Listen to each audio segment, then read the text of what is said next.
The Great Gildersleeves.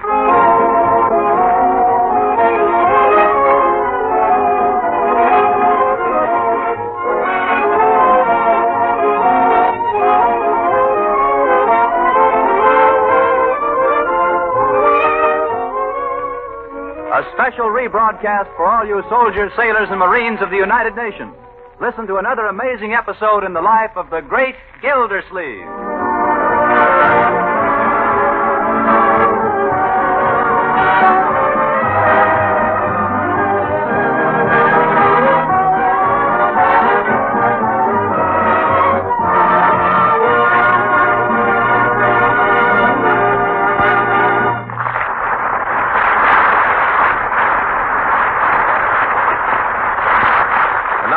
Story. Upstairs in the rear bedroom, Leroy the scholar, eager for knowledge, sits at his desk poring over a problem in mathematics. Clang, clang, clang went the trolley. Ding, ding, ding went the bell. 5 times 18 is 90. Or is it? Leroy, concentrate, my boy. Ah, the great Gildersleeve himself, down in the living room, sitting on an uncomfortable little stool and holding a skein of yarn for his niece, Marjorie. Uncle Mort, hold your hands up a little. Really, you're the worst fidgeter I ever saw. I don't see why you make me sit on a stool. Because you're so big. I can't wind if you're way above me. Yes. Well, it's bad for the stool, my dear. The stool wasn't built for it. You mean you weren't built for it? No, my dear. Keep your hands up. It'll slip off. Confound it, Marjorie. My arms are tired. It won't take a minute. Bad for you to sit in one position all the time. Bad for your blood. It settles down. In the corners. Gets sluggish. Can lead to rheumatism. It'll only be a minute. Marjorie, my nose is itching. It'll stop. I can't stand it. Oh, don't. Keep your hands apart. Well, then you scratch it. Yeah, that's better. Phone. Phone. I'll take it. It's probably for me. You stay where you are. Oh, I'll get it. Hello? Yes, just a minute. For you, Uncle Mort, it's Judge Hooker. Oh, don't put the wool down. Well, how am I? I'm trapped. Just walk over here with it. I'll hold the phone up to your ear. The things I go through. Hold it closer, Marjorie. Hello, Judge. Oh, sure, I'd be glad to see you. But I'm going to see you in half an hour anyway, down at the Jolly Boys Club. Oh, private? Well, certainly. Come ahead, Judge. Goodbye. What do you suppose the old goat's got on his mind? And look out, it's Taylor with a phone cord. Oh, this darn thing. I'll fix it. Funny. Judge said he had to see me alone. Something private. Hurry up and finish winding this wool, will you, my dear? If the judge catches me doing this, I'll never hear the end of it.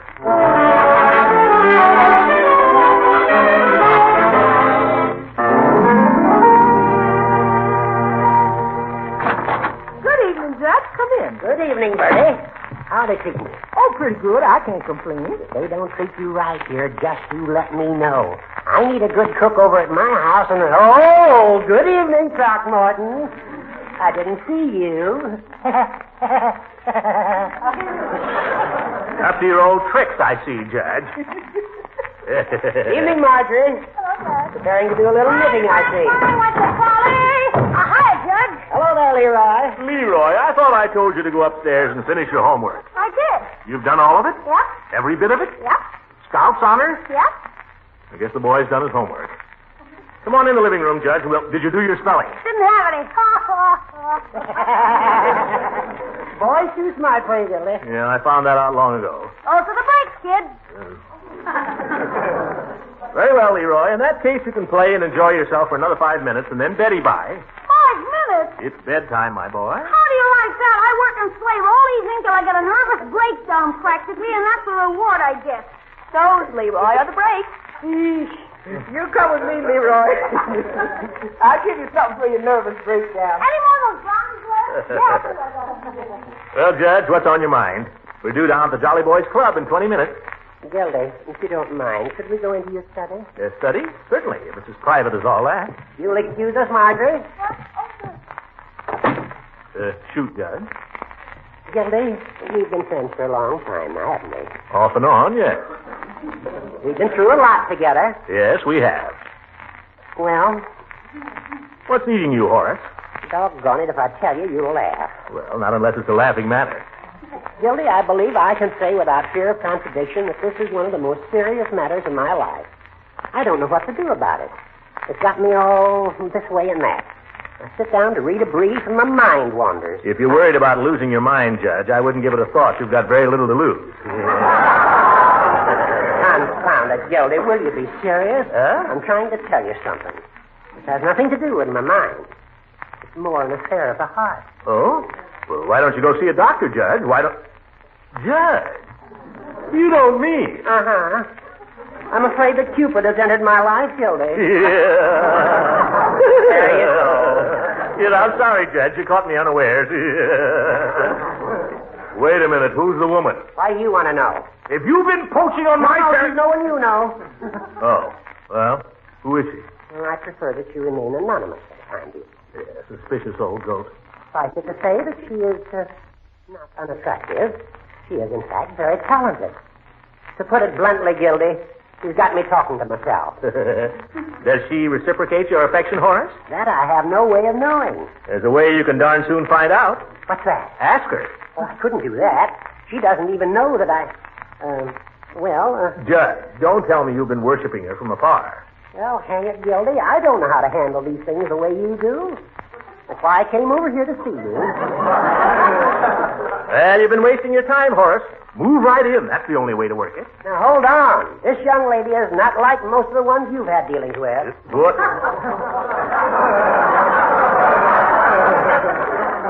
What do you mean? Well, she's, in a word, she's Spanish. Spanish, huh? Well, Spanish descent. And you know how carefully Spanish girls are brought up. Chaperoned until they're 40 and all that. How old is this girl? I'd say her age was uncertain. Has she got a chaperone? No. Okay.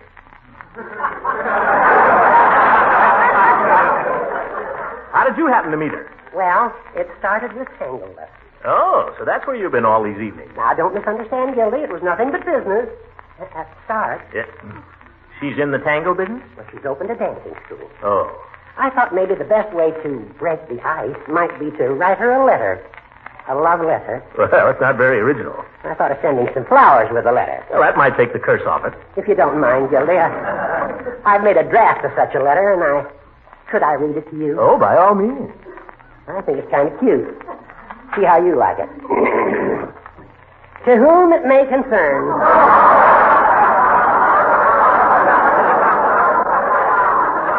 By these presents be it known that whereas the undersigned has long admired the party of the first part, Miss Dolores Del Rey, and whereas... No, Judge. No good? No good. Well, I intended it in a humorous vein, Gildy. Well, it doesn't come through, Judge. And anyway, it's the wrong approach. Yes, huh? Definitely. This woman is Spanish. You have to remember that. What do you know about Spanish? I merely studied it for a whole year, that's all, in high school. ¿Habla usted español? Sí, señor, yo hablo español. ¿Dónde está mi sombrero? Spanish. Gildy, would you help me with this letter, would you? Tomorrow, Judge. We got to get down to the club now. Well, I'm afraid I'm not going to be able to make the Jolly Boys tonight, Gildy. What do you mean? You're on the way? No. You see, I have other plans for this evening. Oh, slush. Sorry I can't invite you to come with me. Judge, you couldn't drag me there with a subpoena.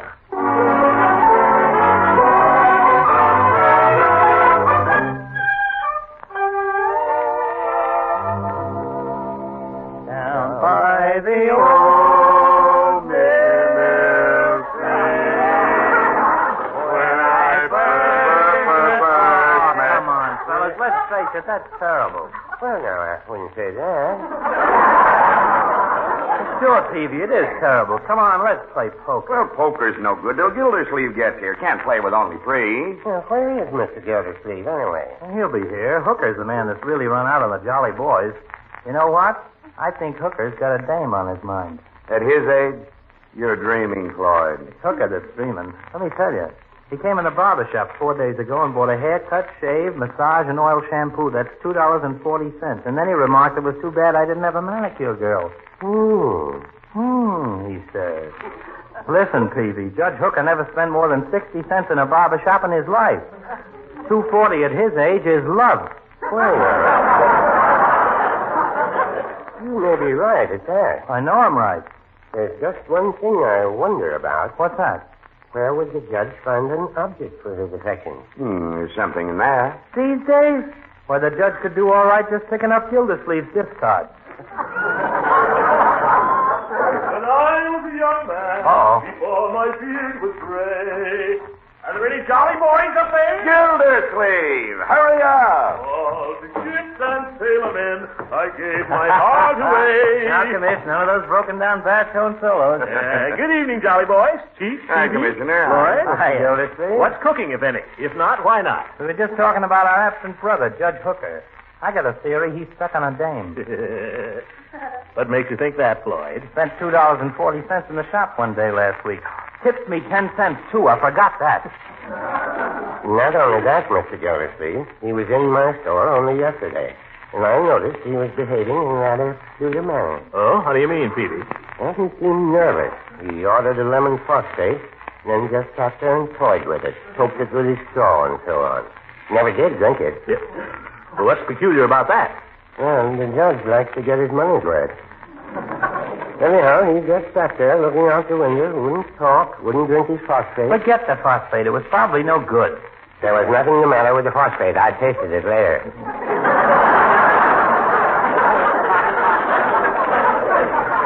Never mind, Peavy. Get to the point.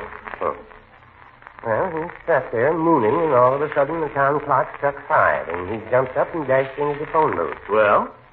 When a man his age makes calls from a booth, monkey business. Well, I still say all you guys are just making up fairy stories. Judge is 60, and everybody knows it. Sure, everybody knows it. But does the judge know it? What do you think, Commissioner? Gentlemen, I don't think. I know. I'm in a position to inform you that Cupid's dart has struck our friend Judge Hooker right over his left-hand vest pocket. Don't laugh, boys. Remember, this girl may be somebody's grandmother. Yes.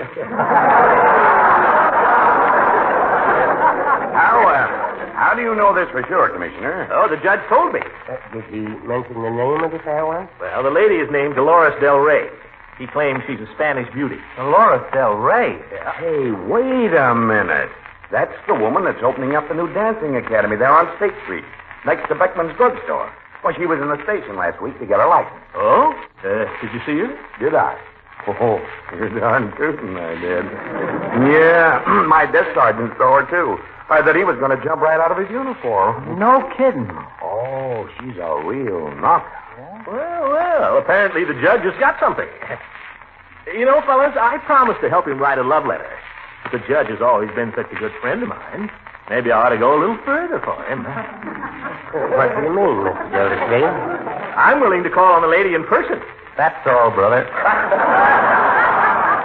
I resent your insinuation, Floyd. Do you think a member of the Jolly Boys Club would steal a girl of another member? Not if he was looking. Yep. Floyd, we're all gentlemen here. Oh, yeah, I keep forgetting. Well, see that you remember it. Shall we play, gentlemen? Yeah, come on, let's get down to business. There is a tavern in the town, No, There, my true love. Come on, let's play, folks. Into town and drink his wine.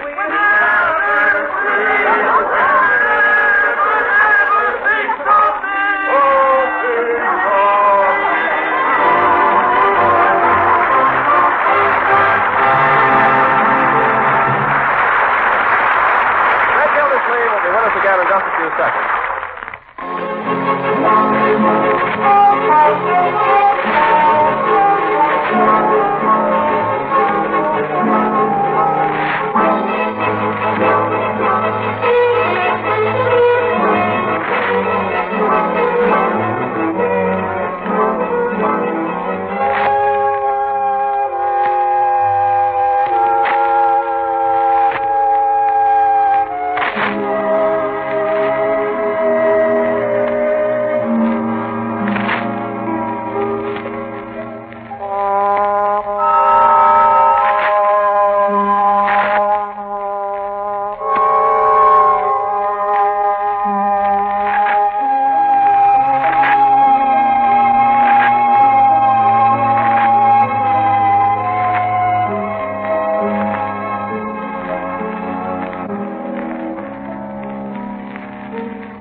Gildersleeves. He'd promised, you remember, to compose for his old friend Judge Hooker a love letter calculated to arouse, yet not alarm, a Spanish lady of tender breeding. After sleeping on the idea, however, he's come up with a better one. So let's join him in his study where he's discussing it with the judge. I'll tell you why I didn't, Judge. I might write you the best love letter in the world. But after all, what's a letter? A cold thing at best. What you need is a more personal touch. But Gildy is... My own best work has not been done by mail, Judge, believe me.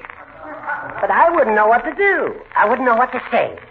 When I'm alone, I can think of all kinds of beautiful thoughts. But when I'm with her, I'm tongue-tied. Well, then let me handle it for you. How? Well, arrange to have me meet her. No, you don't. Horace, you trust me, don't you? I don't know. Well, of course, if you don't trust me, I can't do anything for you. Now, don't get sore. This was your idea, you know. Heaven knows I have no interest in the woman. Any woman, for that matter. I was saying to Floyd only last night. Funny about women. I can take them or let them alone. Well? Gildy, I don't want you to think I don't trust you, but if... Look, Horace. You remember when you were in school? You remember the courtship of Miles Standish? He wanted to propose to a girl, but he didn't know how. So he got John Alden to do it for him. This is like that. How did Miles Standish come out on that? All right, we'll forget Miles Standish. What is it? Nothing but a poem by Longfellow. What does Longfellow know? He probably ran if he even saw a girl. Did you ever read Cyrano? I think so. Now, there's a poem by a Frenchman, Judge. You can't fool those Frenchmen. Longfellow. You remember Cyrano? He was so ugly no woman would look at him. So he wrote love letters for his friend who was young and handsome and attractive. Now, that's more like it. If you'll promise to handle it like that and not double-cross me... Judge, did Damon double-cross Pythias? No, but I'll bet Pythias kept an eye on him. I give up. I was willing to help you out, but this is too much. No, I'm sorry, Gildy. I'm sorry, old man. I'm sorry. Sorry. I won't say another word.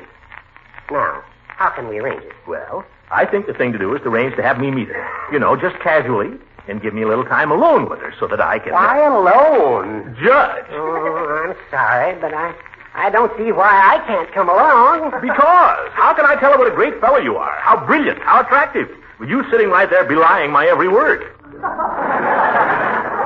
I don't care for the way you put it, but perhaps you have a point. All right, when are you going to see her again? Tonight. Good. Call her up and tell her you're going to bring a friend. And you arrange to arrive a little late, see? Give me time to break the ice. How much time do you need? Half an hour. I don't stall around. The date's for 8 o'clock. I'll plan to arrive at 8:30. Wait a minute. One more thing. What's her address? Oh, I hope I don't regret this. It's 178 Homedale Avenue, apartment 2B. What'd you say her name is? Dolores? Dolores Del Rey. Oh, shall I call her Senorita, or does she understand English? I'd prefer that you call her Miss Del Rey. That's what I call her. No wonder you're not getting any place with her. Well, leave her to me, Judge. Leave her to me. And I'll see you tonight. I shall be there at 8:30. Bruin, watch time.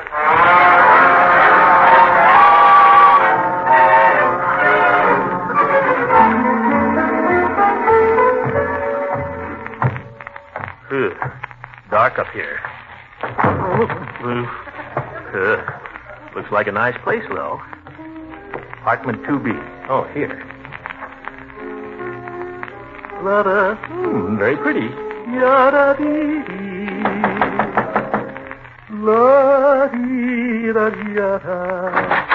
Oh. Oh. Good evening. Senorita Del Rey, I presume? Yes, I am Miss Del Rey. My name's Gildersleeves. Judge Hooker said he was going to phone. Ah, Mr. Gildersleeves, yes. Come in. The judge was unavoidably detained. He'll be a little late. Oh? Oh, that is too bad. Still, maybe we can spend a little time getting acquainted, eh? You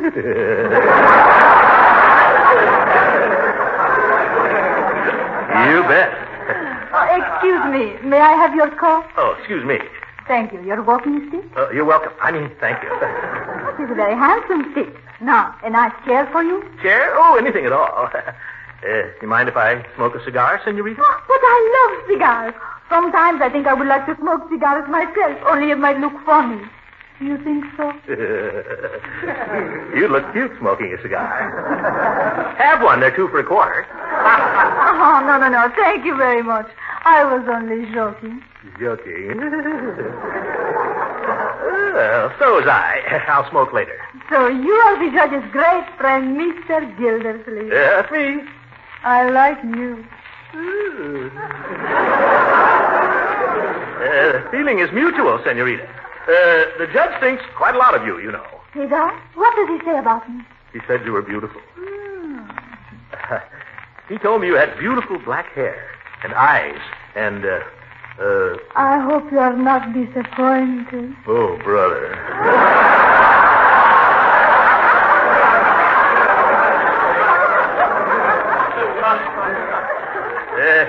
The judge is a fine fellow, isn't he? Oh, he's very sweet. Huh? I think he is very sweet. Well, he probably shows you his sweet side. He's a very good lawyer. Now tell me something about yourself for a change. Are you a lawyer? Oh, no, I'm a water commissioner. In the water business? I work for the city. I see that everybody gets water in the houses, factories, and so on. Oh, you are a big man. Well, I guess it's a pretty important job. Oh, but you are too modest. Where would the people be if you did not send them water? I don't know. I never thought of that. Always now, when I turn on the faucet, I will think of Mr. Gildersleeves. Well, that's nice. I'd like to see you again sometime, Miss Del Rey. You know, to talk about the judge. Oh, I would like very much to see you. Would we have to talk about the judge exclusively? Well, not all the time. We could go to the movies. There's quite a few things we could do. Don't you dance, senor? You look like a good dancer. You rumba a little? Rumba? I'm not much on the fancy stuff. Ah, you would be a fine rumba dancer. You have just the figure for it. You know, I think you have some Spanish in you. Spanish? What makes you think that? Your complexion, your eyes. Maybe your temperament a little, too. Well, what do you know about my temperament? I can guess. You are a man with fire. I'll bet you're no frigid air yourself.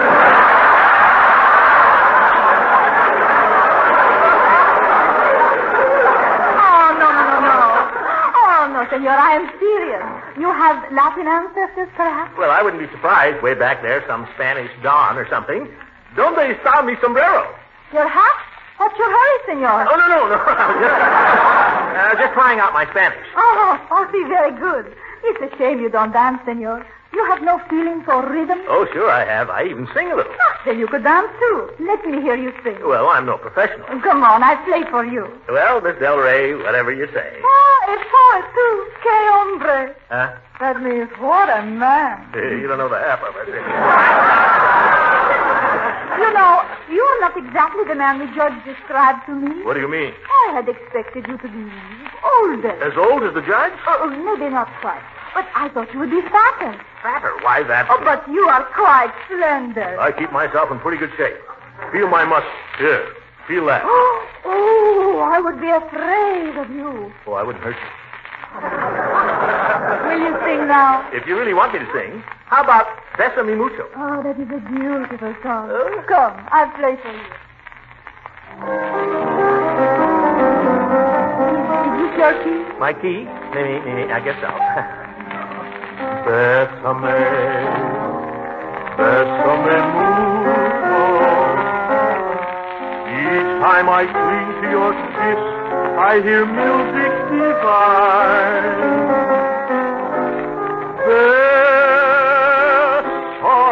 Bésame mucho. Hold me, my darling, and say that you'll always be mine. Oh, you have a thrilling voice, senor. Oh, thank you. Bésame, Bésame mucho. You know what that means, senor? Bésame mucho. Yeah. Do I? By George, if it weren't for the judge. Oh, always the judge. Couldn't you just for one little moment? Oh, the door. Hooker. Don't get up. Let me go. It might be somebody looking for the wrong apartment. Very well, if you insist. Well, Gildy? Come back in an hour, Judge. This is going to take longer than I thought.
This is the Armed Forces Radio Service.